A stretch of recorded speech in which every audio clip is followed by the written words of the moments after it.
नमस्ते और स्वागत है आपका सोशल साइंस टुडे में। आज का हमारा विषय सच में हमें बहुत पीछे ले जाने वाला है, मतलब 4,500 साल पीछे। हाँ, एकदम सही कहा। हम बात कर रहे हैं हड़प्पा सभ्यता की।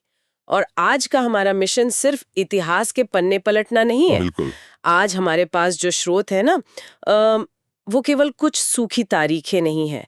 ये एक बहुत ही रोचक इन्फोग्राफिक स्लाइड है। हाँ, जिसमें 3D नक्शे हैं, कुछ बहुत ही असरदार चित्र और याद रखने की कुछ ट्रिक्स भी दी गई हैं।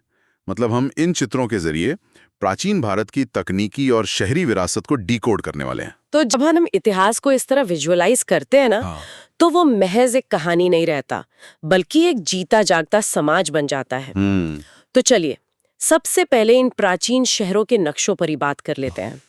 स्लाइड में जो हड़प्पा और मोहनजोदड़ो के 3D चित्र है ना, उनमें विशाल अन्नागार और बड़े स्नानागार दिख रहे हैं। हाँ, और वो जो एकदम सीधी जल निकासी प्रणाली है, मतलब उनकी जो ड्रेनेज व्यवस्था है, वो तो आज भी हैरान कर देती है। बिल्कुल। और मुझे जो दृश्य सबसे ज्यादा चौंकाता है वो है लोथल और धौलावीरा का चित्र।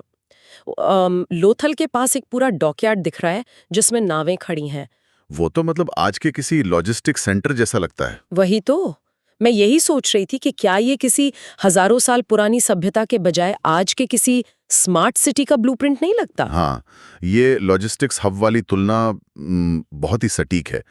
लोथल कोई ऐसा साधारण गांव नहीं था जो बस संयोग से नदी के किनारे बस गया हो। मतलब इसके निर्माण के पीछे एक पूरी इंजीनियरिंग रही होगी ना? बिल्कुल थी। अगर हम उन चित्रों को बारीकी से देखें तो पता चलता है कि उन्होंने ज्वार भाटे या टाइड्स के विज्ञान को समझ लिया था। उन्होंने पकी हुई ईंटों की इतनी मजबूत दीवारें बनाई जो लहरों के थपेड़ों को सह सकें। अरे वाह, मतलब पानी के बहाव और दबाव दोनों को कैलकुलेट किया गया था। एकदम सही। नावों को सुरक्षित अंदर लाने और माल उतारने के लिए पूरा एक इंजीनियर्ड बेसिन था। इसके लिए हाइड्रोडायनामिक्स की बहुत गहरी समझ चाहिए होती है। ये तो सच में कमाल है। और मुझे लगता है यही बात धौलावीरा पर भी लागू होती है। स्लाइड में धौलावीरा के चित्र में हमें बड़े बड़े जलकुंड या रिजर्वायर दिखते हैं। हाँ, धौलावीरा का मामला तो और भी ज्यादा चुनौतीपूर्ण है, क्योंकि ये शहर गुजरात के कच्छ इलाके में था, जहां नदियां साल भर नहीं बहती थी। तो फिर वहां पानी की कमी को कैसे दूर किया गया? उन्होंने बारिश के एक एक कतरे मतलब बूंद को सहेजने के लिए पत्थरों को काटकर विशाल टैंक बनाए। आज हम जिसे रेन वाटर हार्वेस्टिंग कहते हैं ना, वो उन्होंने 4,000 साल पहले ही कर दिखाया था। मतलब जन सुविधा और स्वास्थ्य उनके लिए बहुत जरूरी था। और स्लाइड में कालीबंगन, राखीगढ़ी और चन्हू दड़ों का भी जिक्र है, जिससे पता चलता है कि ये व्यवस्था एक बहुत विशाल क्षेत्र में फैली हुई थी। जी बिल्कुल, सिंध से लेकर हरियाणा तक इनका पूरा नेटवर्क फैला था। लेकिन यहीं पर मेरे दिमाग में एक बड़ा सवाल आता है। एक स्मार्ट सिटी का नक्शा कागज पर बनाना एक बात है, पर उसे इतने बड़े इलाके में जमीन पर उतारना बिना किसी मजबूत विज्ञान के कैसे संभव हुआ होगा? और यहीं पर बात आती है उनके मानकीकरण या स्टैंडर्डाइजेशन की। मतलब उनका जो विज्ञान था, वो किसी भी आधुनिक इंजीनियर को हैरत में डाल सकता है। हाँ, इस स्लाइड में जो चित्र दिए गए हैं वो सच में ध्यान खींचते हैं। एक तराजू का चित्र है और कुछ बाट या वेट्स रखे हैं। हाँ, जिन पर ABCD जैसी मार्किंग का उदाहरण भी दिया गया है। सही कहा। और एक मापने वाला स्केल भी है। स्लाइड बताती है कि उन्होंने दुनिया की सबसे सटीक माप प्रणाली विकसित की थी। लेकिन मुझे ना वो पक्की हुई ईंटों का चित्र थोड़ा परेशान कर रहा है। परेशान? मतलब ईंटें तो लगभग हर प्राचीन सभ्यता में मिल जाती हैं, इसमें क्या अजीब है? ईंटें मिलना आम बात है, पर इन ईंटों का आकार आम नहीं है। स्लाइड के मुताबिक हर शहर में ईंटों का अनुपात एकदम एक समान था, 4:2:1। हाँ, मतलब उनकी लंबाई, चौड़ाई और मोटाई का अनुपात। बिल्कुल। मैं इसे आज के लेगो ब्लॉक्स की तरह देख रही हूँ, जो हमेशा एक दूसरे में फिट हो जाते हैं। पर उनके पास तो आज जैसी मशीनें या इंटरनेट नहीं था ना। ये सच में एक बहुत ही लॉजिकल सवाल है। तो इतने विशाल क्षेत्र में हर कारीगर एक ही साइज की ईंट कैसे बना रहा था? क्या उनके पास कोई केंद्रीय मानक ब्यूरो जैसी कोई संस्था थी? इतिहासकारों के बीच ये हमेशा से एक बड़ी बहस का मुद्दा रहा है। लेकिन अगर हम इसके पीछे के विज्ञान को समझें, तो ये 4:2:1 का अनुपात कोई मनमाना नंबर नहीं था। अच्छा, तो फिर इसके पीछे क्या वजह थी? इंजीनियरिंग के नजरिए से ये ईंटों को एक दूसरे के ऊपर इंटरलॉक करने के लिए सबसे मजबूत डिजाइन है। इससे दीवारें भूकंप के झटके आसानी से सह सकती हैं। विज्ञान तो समझ आ गया, डिजाइन मजबूत है, लेकिन इतने बड़े इलाके में बिना किसी फोन या कम्युनिकेशन के सबने एक ही डिजाइन को माना कैसे? यहीं पर व्यापार या ट्रेड का सबसे बड़ा रोल आता है। उनकी इकोनॉमी इतनी मजबूत और आपस में जुड़ी हुई थी कि तकनीक का ट्रांसफर तेजी से होता था। मतलब अगर लोथल के बंदरगाह से कोई माल मोहनजोदाड़ो जा रहा है तो दोनों जगहों पे बाट एक जैसे होने ही चाहिए। एकदम सही। अगर बाट अलग अलग होंगे तो व्यापार उसी दिन ठप हो जाएगा। इसलिए ये मानकीकरण किसी राजा के आदेश से नहीं, बल्कि अर्थव्यवस्था को चलाने की मजबूरी से पैदा हुआ था। ये तो हमारे सोच में बहुत बड़ा शिफ्ट लाता है। हम अक्सर सोचते हैं कि पुराने जमाने के लोग बस पेट भरने के लिए संघर्ष कर रहे होंगे, पर यहाँ तो पूरी व्यवस्था गणित पर चल रही थी। और जब कोई समाज मिट्टी और पानी पर इतना नियंत्रण पा लेता है तो वो वही नहीं रुकता, वो उन्नत धातु विज्ञान या एडवांस्ड मेटलर्जी की तरफ बढ़ता है। हाँ, स्लाइड में जो कलाकृतियों के चित्र हैं वो सच में सम्मोहित करने वाले हैं। तांबे और कांसे का बेहतरीन इस्तेमाल दिखता है। एक डांसिंग गर्ल यानी नर्तकी की मूर्ति भी है। हाँ, और उसके साथ ही नक्काशीदार बर्तन, बारीक आभूषण और कुछ औजार भी हैं। मैं ये सोच रही थी कि कांसे या ब्रॉन्ज की मूर्ति बनाना कोई बच्चों का खेल तो नहीं है ना? बिल्कुल नहीं। कांसा बनाना एक बहुत ही जटिल रासायनिक और थर्मल प्रक्रिया है। इसके लिए तांबे और टिन को बहुत ऊंचे तापमान पर पिघलाना पड़ता है। और बिना आधुनिक थर्मोमीटर के उस भट्टी के तापमान को बनाए रखना मतलब काफी अनुभव चाहिए। हाँ, और सबसे बड़ी बात, टिन हर जगह मिलता भी नहीं था। इसे अक्सर सैकड़ों मील दूर से आयात करना पड़ता था। रुकिए, मतलब टिन बाहर से आ रहा है, भट्टियां इतनी गर्मी पैदा कर रही हैं और कारीगर इतनी बारीक मूर्ति बना रहा है। तो इससे क्या साबित होता है? इससे ये साबित होता है कि उस कारीगर को अपना पेट भरने के लिए खेत में हल चलाने की जरूरत नहीं थी। समाज में इतना एक्स्ट्रा अनाज पैदा हो रहा था कि वे इन कलाकारों का पेट भर सकें। आपने बिल्कुल सही नब्ज पकड़ी है। अर्थशास्त्र में इसे ही आर्थिक अधिशेष या इकोनॉमिक सरप्लस कहते हैं। तो वे लोग बुनियादी सर्वाइवल से आगे बढ़कर कला और डिजाइन पर फोकस कर पा रहे थे। हाँ, जब तक खेती में सरप्लस नहीं होगा, समाज फुल टाइम कलाकार या इंजीनियर पैदा नहीं कर सकता। वो मूर्ति उनकी आर्थिक ताकत का सबूत है। ये मेरे लिए एक बहुत बड़ा आहा मोमेंट है। मूर्ति सिर्फ कला नहीं है, वो इकोनॉमी का सबूत है। लेकिन एक चीज और मुझे अजीब लगी। क्या? इन चित्रों में आभूषण है, औजार है, पर कहीं भी कोई बड़ी तलवार या युद्ध का भारी हथियार नहीं दिख रहा। क्या उन्होंने अपनी सारी इंजीनियरिंग शांतिपूर्ण कामों में लगा दी थी? ये हड़प्पा सभ्यता का एक बहुत ही गहरा रहस्य है, जिस पर हम चर्चा के अंत में बात करेंगे।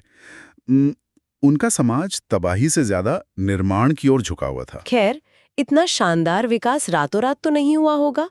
स्लाइड में नीचे एक सिंधु कालक्रम या क्रोनोलॉजी की तालिका दी गई है। हाँ, जो इस सभ्यता की शुरुआत से लेकर अंत तक का पूरा सफर दिखाती है। इस पूरी टाइमलाइन को देखकर मुझे ये किसी सिलिकॉन वैली के स्टार्टअप की जीवन यात्रा जैसा लग रहा है। एक प्राचीन सभ्यता और एक स्टार्टअप, ये एनालॉजी दिलचस्प है। इसे थोड़ा और गहराई से समझाएंगी? देखिए, इस तालिका में 3 मुख्य चरण हैं। पहला है शुरुआती हड़प्पा, जिसे रविचरण कहा गया है। ये 3300 से 2800 BCE के बीच था। हाँ, जहाँ कृषि विकास और खेती की शुरुआत हुई थी। बिल्कुल, इसे हम स्टार्टअप की सीड फंडिंग मान सकते हैं, जहाँ कुछ लोग बस समझना चाह रहे हैं कि गांव कैसे बसाएं। फिर आता है परिपक्व हड़प्पा या इंटीग्रेशन एरा, 2600 से 1900 BCE तक, जो उनका शहरीकरण, व्यापार और धातु विज्ञान का चरम काल था। हाँ, मतलब हमारा वो छोटा सा स्टार्टअप अब एक सफल यूनिकॉर्न कंपनी बन चुका था। लेकिन फिर आता है तीसरा चरण, उत्तर हड़प्पा। हाँ, 1900 से 1300 BCE के बीच। और यहाँ स्रोत में जो शब्द लिखा है वो है शहरों का पतन और विस्थापन, जैसे कोई बड़ी मल्टीनेशनल कंपनी अचानक दिवालिया हो जाए। ये तुलना बहुत अच्छे से काम करती है, क्योंकि ये हमें उनके पतन की मैकेनिक्स को समझने का फ्रेमवर्क देती है। लेकिन मुझे इसी पतन और विस्थापन शब्द को समझना है। इतने सुनियोजित शहरों से लोगों के उजड़ने का असल मतलब क्या रहा होगा? क्या अचानक कोई भूकंप आया था? नहीं, असल इतिहास हॉलीवुड फिल्मों की तरह ड्रामेटिक नहीं होता। विस्थापन का मतलब ये नहीं है कि वे एक ही दिन में सब कुछ छोड़कर भाग गए। तो फिर ऐसा क्या हुआ था? ये एक धीमी और दर्दनाक प्रक्रिया थी। वैज्ञानिकों का मानना है कि जलवायु परिवर्तन या क्लाइमेट चेंज इसका सबसे बड़ा कारण था। मॉनसून का पैटर्न बदलने लगा था। अच्छा, तो क्या नदियों पर इसका असर पड़ा? बिल्कुल।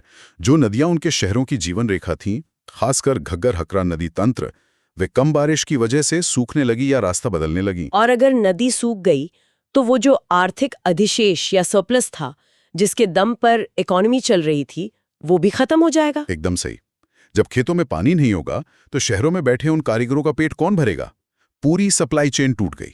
तो इसका मतलब व्यापारिक मार्ग भी बंद हो गए होंगे। हाँ, और वो जो पूरा यूनिकॉर्न सिस्टम था वो ताश के पत्तों की तरह ढहने लगा। इसलिए लोगों ने उन विशाल शहरों को छोड़ दिया। और वे छोटी ग्रामीण बस्तियों की ओर विस्थापित हो गए। जी हाँ, पूर्व और दक्षिण की तरफ। सभ्यता के लोग नहीं मरे, बल्कि उनका जो शहरी स्वरूप था वो हमेशा के लिए खत्म हो गया। ये सच में दिल तोड़ने वाला है। एक ऐसा सिस्टम जो इतना एडवांस था, प्रकृति के बदलाव के आगे टिक नहीं पाया। ये आज के लिए भी एक बहुत डरावना सबक है। बिल्कुल, इतिहास हमें बहुत कुछ सिखाता है। अब इतनी सारी जानकारी और शहरों के नाम याद रखना मुश्किल हो सकता है, लेकिन स्लाइड में एक बहुत ही मजेदार हिस्सा दिया गया है, याद रखने की विशेष ट्रिक्स। हाँ, जब डेटा इतना ज्यादा हो तो उसे दिमाग में व्यवस्थित और लॉक करना बहुत जरूरी होता है। इसमें 2 ट्रिक्स दी गई हैं। पहली ट्रिक प्रमुख स्थलों के लिए है, HMLDK, यानी हा मो लो धो का। हरप्पा, मोहनजोदाड़ो, लोथल, धुलावीरा और कालीबंगन। ये सुनने में बड़ा दिलचस्प लगता है। ईमानदारी से कहूँ तो ये हमो लोधो का बोलने में मुझे किसी जादुई मंत्र जैसा लग रहा है। और दूसरी ट्रिक है SRGH, जिसका अर्थ है सिंध, राजस्थान, गुजरात और हरियाणा। मनोविज्ञान की भाषा में इसे कॉग्निटिव चंकिंग कहते हैं। तो क्या इन पासवर्ड जैसे शॉर्टकट से हमारे दिमाग में इस सभ्यता का एक मेंटल मैप तुरंत तैयार हो जाता है? बिल्कुल करता है। हमारा दिमाग बिखरी हुई जानकारी को प्रोसेस करने में संघर्ष करता है। लेकिन जब हम SRGH कहते हैं तो हम असल में उस पूरे भौगोलिक दायरे को सिर्फ 4 अक्षरों में समेट लेते हैं। ये तो रटने के बजाय जानकारी को व्यवस्थित करने का बेहतरीन तरीका है। हाँ, उसी तरह हा मो लोधो का से तुरंत उन 5 प्रमुख स्तंभों की याद आ जाती है जिन पर यह पूरा ढांचा खड़ा था। तो आज की इस गहरी चर्चा में हमने सिर्फ कुछ खंडरों की बात नहीं की, हमने उस विज्ञान और अर्थव्यवस्था को समझा जिसने एक स्मार्ट नागरिक व्यवस्था खड़ी की थी। और हमने ये भी देखा कि कैसे प्रकृति का एक बदलाव सबसे बेहतरीन स्टार्टअप को भी समेट सकता है। एकदम सही। और चर्चा को समेटते हुए मैं एक विचारणीय बिंदु छोड़ना चाहूंगी। हमने सटीक जल निकासी देखी, मजबूत ईंटें देखी और व्यापारिक बाट देखे। लेकिन हमने क्या नहीं देखा? हाँ, हमने किसी युद्ध हथियारों के बड़े जखीरे या तबाही का कोई जिक्र नहीं देखा। सबसे हैरान करने वाली बात यही है कि इस सभ्यता में नागरिक जीवन की शांति झलकती है। ये वाकई एक बहुत बड़ा पहलू है। क्या ये संभव है कि उनकी सबसे बड़ी विरासत उनके चित्र या ईंटें नहीं, बल्कि उनका शांतिपूर्ण शहरी प्रबंधन हो? एक ऐसी व्यवस्था जहां लोग हथियारों के बल पर नहीं, बल्कि व्यापार और आपसी तालमेल के सहारे आगे बढ़े। ये एक ऐसा सवाल है जिस पर आज की दुनिया को सच में गंभीरता से सोचना चाहिए। बिल्कुल। सोशल साइंस टुडे देखने के लिए धन्यवाद।